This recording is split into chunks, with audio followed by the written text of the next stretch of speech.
I'm Jack Beck, here at the Benjamin Plateau to talk about uncertainty in the middle.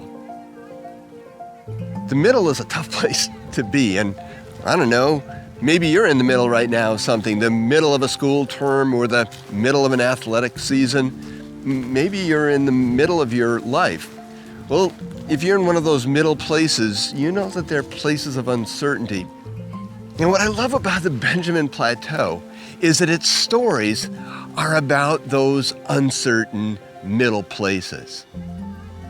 Benjamin itself sits in the middle of the land of Israel, and as an intersection in the middle of the country, it hosts all sorts of movement.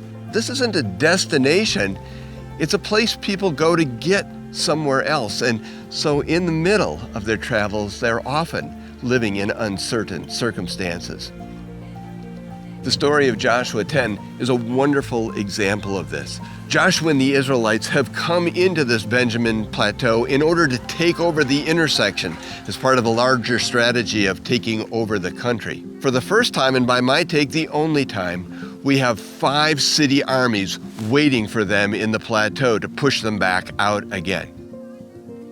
And what the Lord does in that moment is what he always does in this intersection when people are in the middle of something. He shows up and does something incredible, so incredible that it causes those 5 city-state armies to go fleeing out of this arena towards the setting sun. God showed up when Joshua and the Israelites were in the middle, and he shows up when we're in the middle too.